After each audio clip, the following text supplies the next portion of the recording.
Olá para você conectado aqui nas redes sociais do Simproep. Eu sou Max Cavalcante e inicio aqui mais um podcast Simproep. Vamos falar sobre as novidades das ações do intervalo, sobre a nossa vitória. E para conversar comigo, eu convidei aqui o nosso diretor jurídico, Rodrigo de Paula, e também convidei o nosso advogado, aqui especialista do Simproep também, doutor Ulisses Borges, que vai aqui nos próximos minutos trazer atualizações sobre o pagamento do intervalo. Vou começar aqui passando a palavra para o meu companheiro Rodrigo de Paula. Seja muito bem-vindo, Rodrigo. Olá, Max. Primeiro, mais uma vez, agradecer aí, saudar aqui o Ulisses, agradecer a audiência de todos. E, sem dúvida nenhuma, começando aí mais um ano após o Carnaval.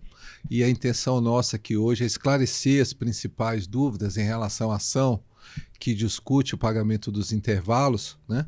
E aí o doutor Ulisses vai estar esclarecendo, a gente vai tirar aqui algumas dúvidas. Então, desde já agradeço aí a audiência de todos e fundamental que um colega passe para o outro, né? É isso aí. Tem surgido aí, Max, muito boato, né, de que o sindicato perdeu a ação no Supremo, e não é verdade, o doutor Ulisses vai esclarecer, e a ideia nossa é justamente orientar aqui a nossa categoria. É isso aí, Rodrigo. Muito boato rolando nas redes sociais, muito boato rolando nas escolas, grupo de professores, mas você sabe que sua fonte segura de informação para o professor são aqui nos canais de comunicação do Simproep. Então, assim, sempre que surgir alguma dúvida, entre em contato com a gente.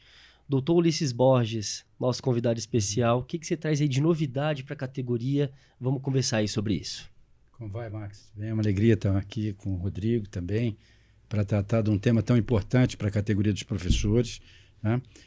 Bom, na verdade muda muito pouco, né? Porque não saiu ainda o acórdão do Supremo Tribunal Federal, né? Mas já continuam os processos já voltaram a andar normalmente. Doutor, só uma pergunta rápida aqui, você falou sobre não ter saído ainda o acórdão, desculpa te cortar, Uhum. mas aqui uma pergunta que a gente recebe muito é qual que é o prazo para que esse acórdão seja entregue? Não tem prazo, está na mão do relator e ele faz no tempo que ele necessitar. Perfeito. Né? A gente talvez tire uma média das publicações do Supremo, 3, 4 meses, em geral não passa disso. Tá? Mas isso a gente não tem o controle, não há um prazo específico. Perfeito, Né? pergunta respondida, pode continuar, por favor. Mas, de qualquer jeito, a partir da publicação da ata de julgamento da DPF 1058, os processos voltaram a andar. Então, nós já tivemos audiências ontem, temos audiência segunda-feira, já tivemos 2 sentenças na 11ª Vara do Trabalho, e ambas totalmente favoráveis aos professores, porque o que mudou foi muito pouco. Havia na jurisprudência do Tribunal Superior do Trabalho uma presunção absoluta de que o professor está à disposição durante o intervalo do recreio. Essa presunção ela decorre da exiguidade do tempo do recreio, né, seja ele de 15 minutos, de 20, 25, meia hora, ou até mais do que isso, se houver, né, porque o professor é horista, como todos nós sabemos. E esse é um debate antigo, na discussão das janelas. Né, por que a janela tem que ser paga? Porque o professor fica à disposição. Se ele tem a primeira aula, não tem a segunda, tem a terceira, ele tem que aguardar para poder continuar. Né? A aula diurna 50 minutos.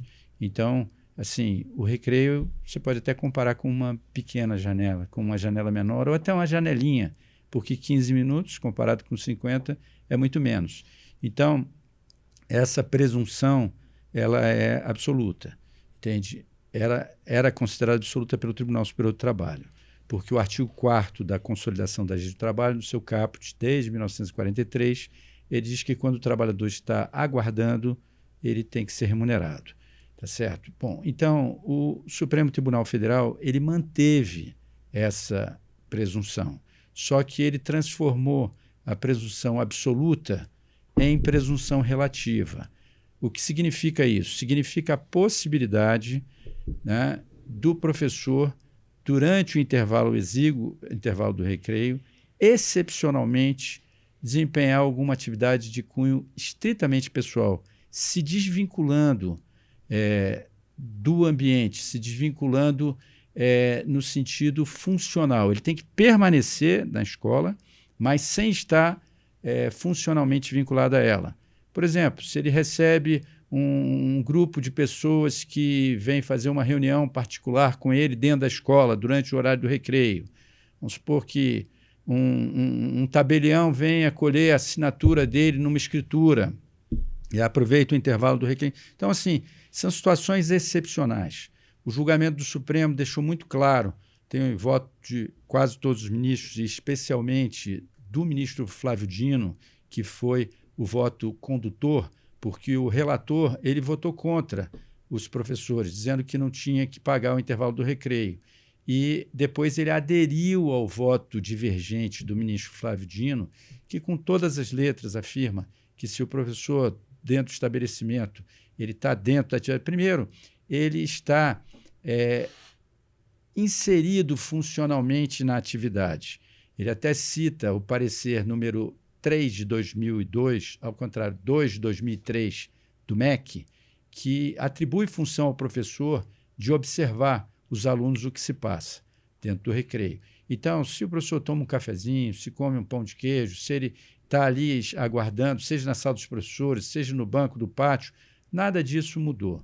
Só se tiver atividade excepcional que seja de cunho estritamente pessoal que vá haver essa descaracterização. E o que nós lamentamos é que, assim, a gente tem visto uma resistência das escolas, porque muitas das escolas fizeram acordos com o sindicato e resolveram essa questão, tá certo? Mas outras têm preferido seguir na conflitualidade, tá? E, assim, é claro que todo processo tem uma margem de risco.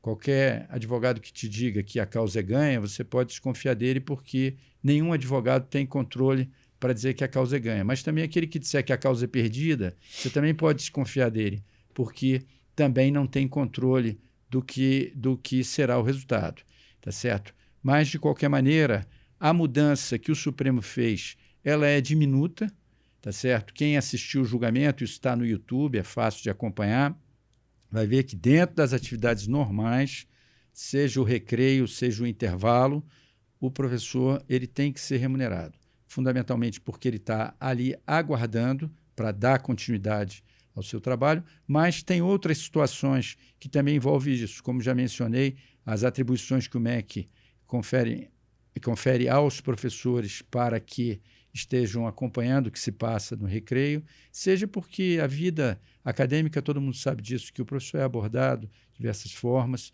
e ainda, assim, essa excepcionalidade, ela tem que ser identificada, assim, em determinado dia aconteceu isso, em determinado dia, durante tal período, por exemplo, o professor ele tem 15 minutos de intervalo, aí chegou lá o rapaz pegar a assinatura dele num contrato de compra e venda de um imóvel, levou 5 minutos. Então, naqueles 5 minutos, ele estava desempenhando atividade estritamente pessoal, mas nos outros minutos não. Então, isso são situações excepcionais, tá certo? E que eventualmente, o estabelecimento pode fazer prova. Agora, essa prova coletiva, conjunta, genérica, todos estão aqui à vontade no recreio e etc., podem fazer o que bem entendem e tal, isso não é suficiente para que seja descaracterizada a necessidade de remuneração do professor durante o intervalo do recreio. Isso sem falar, né, Ulisses, assim, Max, que a nossa tese, desde o início, nunca foi a tese de discutir em si também o intervalo, a característica desse intervalo, e sim o fato de nós sermos professores horistas, né, e diferente de outras categorias, você não tem a opção, ali os 15 minutos, ou 15 minutos, ou 20, 25, é uma questão de justiça, porque você tem o intervalo do aluno, não tem aquela opção de se recolocar naquele momento, então é considerado justamente que essa foi a nossa tese, que é uma hora exígua, aonde no mundo que você sai 15, 20 minutos e compõe uma outra jornada de trabalho e volta, né?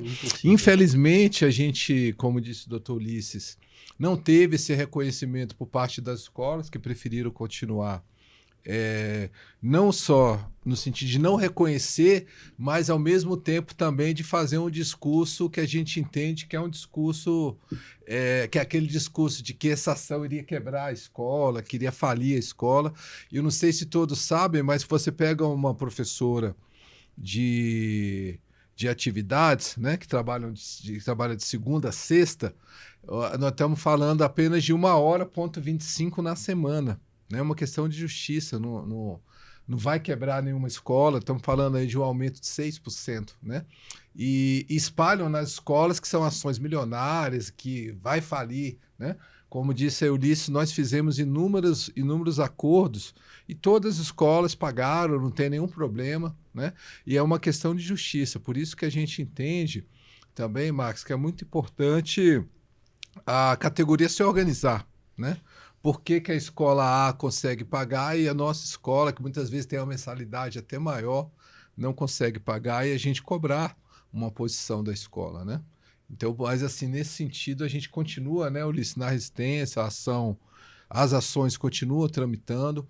O sindicato tem, inclusive, dialogado com algumas escolas no sentido de abrir um processo de novas negociações, mas é fundamental isso, né? Espalhar e não passar a versão de que nós perdemos o processo, e sim teve alguns detalhes ali que ele vai ser superado na medida que os processos forem caminhando na justiça, né, Ulisses? Ô, Rodrigo, tem uma questão que o doutor Ulisses comentou, né, que estávamos movendo as ações e ganhamos diversas delas, né? E uma questão muito grande que chega para a gente aqui nas redes sociais e a minha escola? Então, tem várias escolas também que o Simproep já estava ali com as ações, movendo ações coletivas, e eu queria saber o que a gente pode responder aí para o pessoal que está perguntando sobre suas escolas, se tiver essas ações, como que fica o que já estava sendo feito aí pelo Simproep? Bom, o Simproep está dando continuidade ao trabalho. Quando o Supremo suspendeu tudo, né, então, de certa maneira, o sindicato partiu para trabalhar em cima do julgamento do Supremo.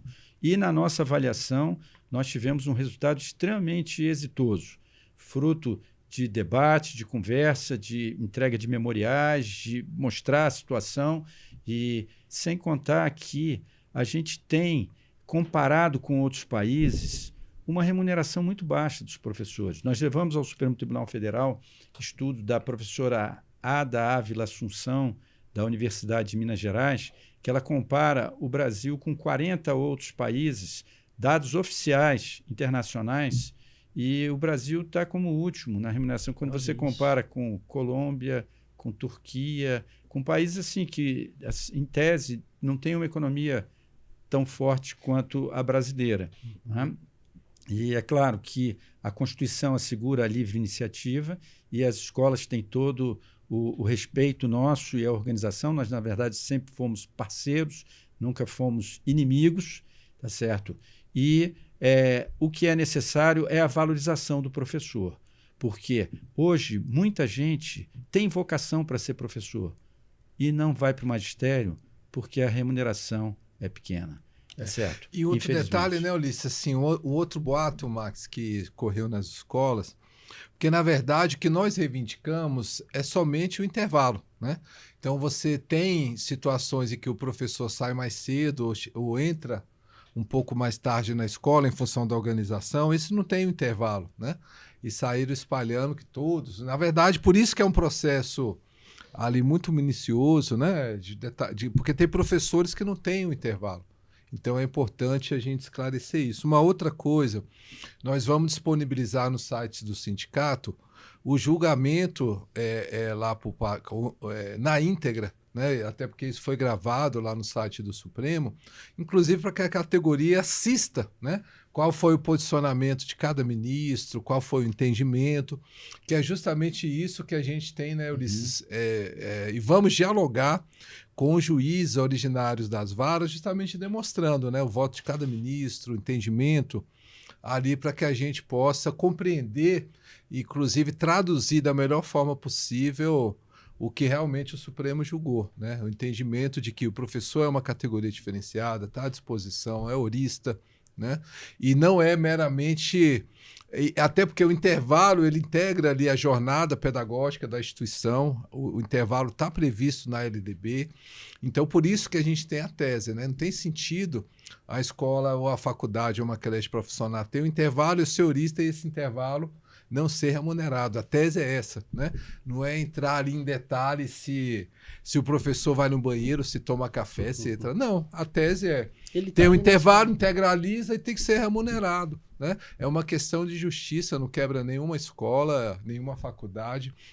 É nesse sentido que o sindicato, a partir de agora, nós estamos aguardando a divulgação por parte do resultado do julgamento oficial, e nós vamos fazer, inclusive, uma campanha para os pais, né? Para a gente demonstrar aí para a comunidade escolar o que significa do ponto de vista numérico, intervalo, e do ponto de vista também da qualidade e da necessidade do professor ter aquele momento, que não é só do professor, é muito mais do aluno, né, Ulisses? E está lá, a LDB prevê os intervalos, que não se confunde com almoço. São intervalos diferentes, né? Nós estamos falando do intervalo entre aulas, que é justamente o espírito esse, de ser remunerado, porque o professor não consegue se recolocar em outro local. O voto do ministro Flávio Dino é muito claro nesse sentido, que o intervalo do recreio não se confunde com o intervalo intra-jornada, que o intervalo imposto por lei é completamente diferente. Esses intervalos eles decorrem da atividade econômica em si, e não de uma obrigação imposta pela CLT, tá certo? E a exceção que o Supremo abriu foi a aplicação do parágrafo 2º, se ficar comprovado que haja atividade de cunho estritamente pessoal, tá certo? E isso vai ser um caso ou outro, não vai ser a totalidade dos professores. Agora, de qualquer forma, com relação à questão que as escolas possam ter dificuldades para fazer o pagamento desse intervalo, etc., o que a gente vê que, historicamente, nós já tivemos outros debates. A própria janela que mencionei há pouco, ela, há décadas atrás, se discutiu se tinha que pagar ou não. E até que chegou um ponto que houve um consenso em relação ao assunto, as escolas simplesmente repassaram para o preço das mensalidades aquele custo e pronto. Ninguém morreu por causa disso. Depois nós tivemos outra discussão sobre o repouso semanal remunerado, porque já que é horista, né, e como a CLT fala que tem que somar 4 semanas e meia para totalizar o pagamento e pagar ele mensalmente, né, o professor não recebe a cada hora que ele trabalha, ele vai lá e recebe pela hora. Ele recebe somando 4 semanas e meia da sua grade semanal, tá certo? Mensalmente ele recebe. Então, tinha essa discussão, se ali estaria inserido ou não já o repouso semanal remunerado. A jurisprudência ela se consolidou no sentido de que não estava, que tinha que ser pago 1/6 a mais pelo fato de ser horista. E o que as escolas fizeram? Elas readequaram as suas planilhas, repassaram isso para os preços das mensalidades e pronto. E a gente vê sempre o aumento das mensalidades muito acima dos índices oficiais da inflação. Então, eu até entendo que possa ter uma escola ou outra em dificuldade e o sindicato jamais vai deixar de ter sensibilidade para aquela situação real, entende? Sabe? Se buscar uma forma de se resolver essa questão, né, sem que quebre a escola, digamos assim.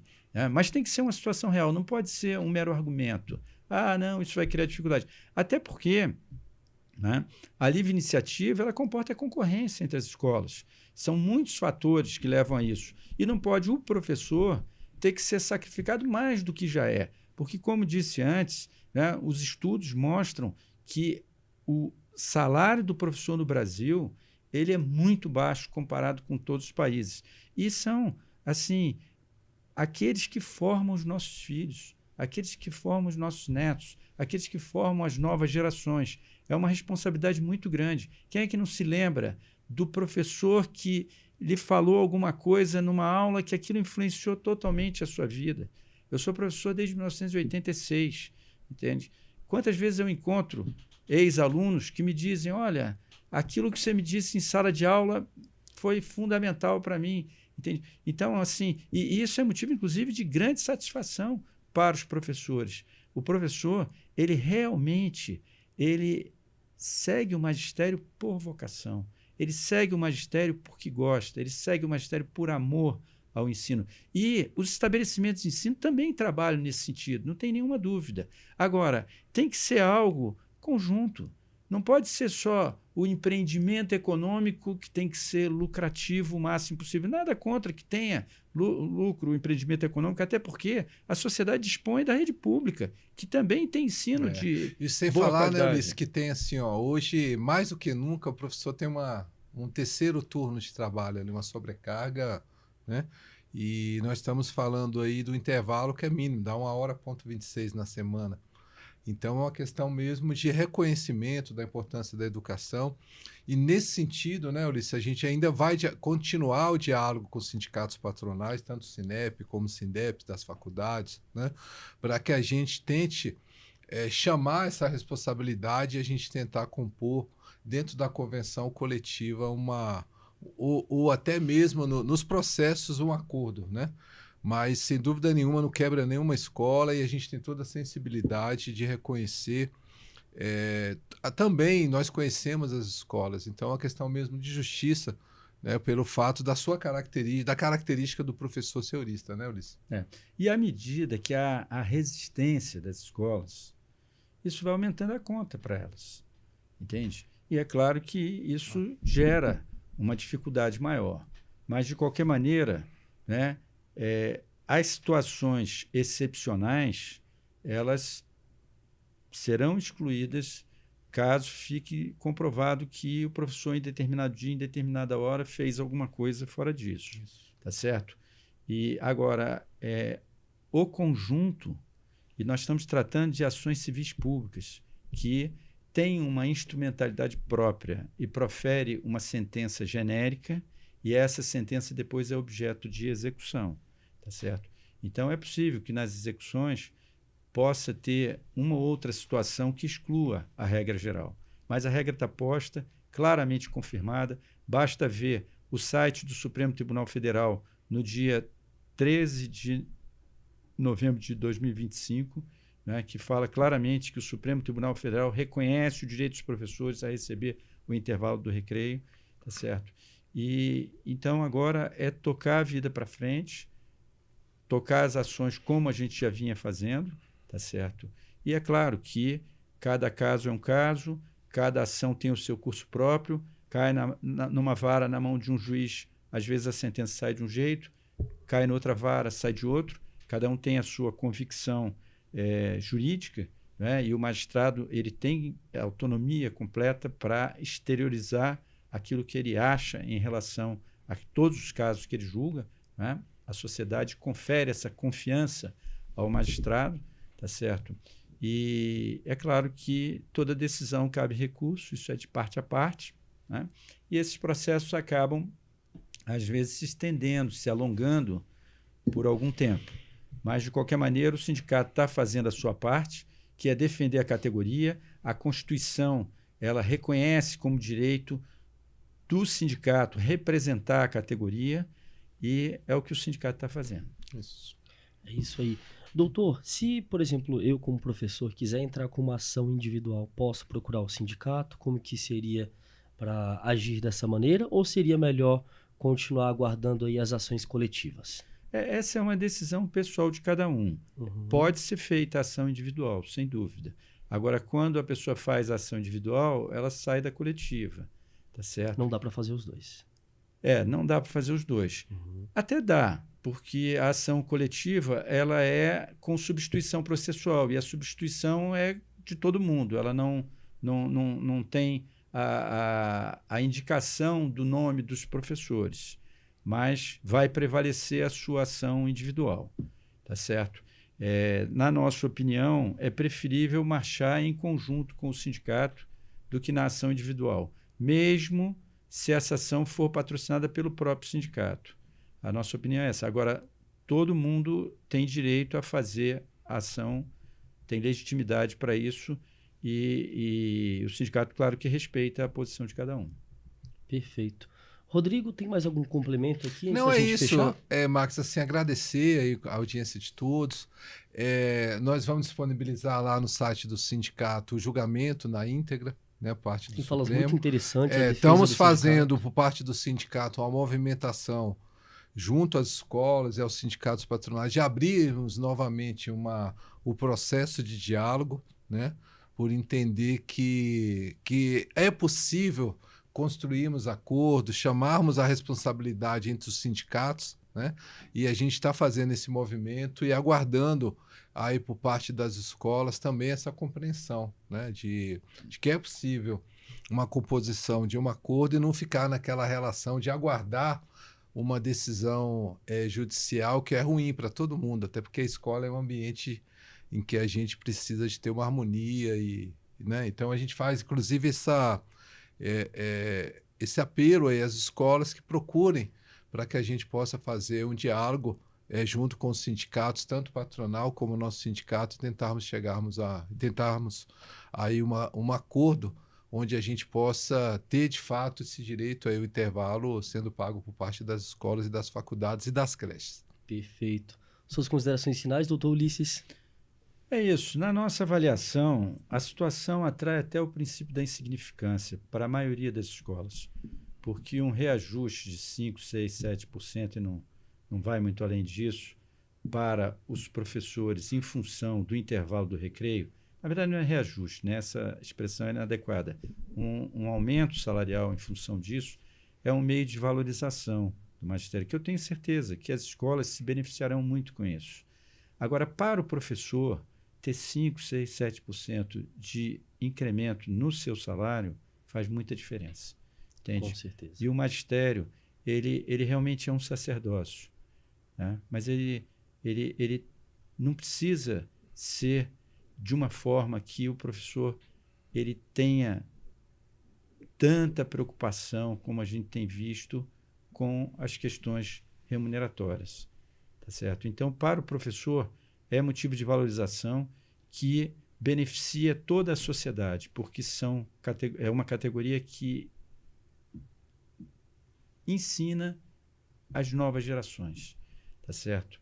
Agora, para o estabelecimento, pode ter ali uma situação ou outra de adequação, mas aquilo também passa e é motivo de valorização dos seus professores. Que eu acredito que boa parte dos diretores de escola fazem todo o empenho possível para valorizar os seus professores. Então, é uma oportunidade para isso. Perfeito. Muito obrigado pela participação, doutor Ulisses, Rodrigo de Paula. E olha só, informação é muito importante, então não deixe de acessar o nosso site, tiver aí 5 minutinhos do seu dia, acessa lá o www.simproepdf.org.br, que todas as atualizações do intervalo, eu vou lá na sala do Dr. Ulisses, estou sempre ali semanalmente perguntando para ele o que tem de novo para a gente poder levar para a categoria, e sempre que tiver alguma informação maior, convido ele aqui para o nosso estúdio para poder bater um papo com vocês. Se você tem alguma dúvida, entre em contato pelo nosso WhatsApp, pelo nosso Instagram e manda lá a sua mensagem que a gente vai ficar muito feliz em te responder. Vou pedir aqui para a produção colocar nosso WhatsApp na tela. A gente está com um número novo. É o 61-98624-3012. Nosso telefone continua o mesmo. Ok? Então, entre em contato com a gente, não caia em fake news. Sempre o outro lado, outras pessoas vão querer mostrar alguma coisa que seja boa para elas, mas a realidade a gente sempre vai apurar, sempre vai trazer aqui para vocês. Então, continue seguindo a gente nas redes sociais, curta esse vídeo, manda para sua amiga professora, seu amigo professor, manda no grupo ali dos seus colegas professores da escola e passe essa informação adiante. Fake news não pode proceder, tá certo? Muito obrigado pela sua audiência e até mais um podcast SimproEP.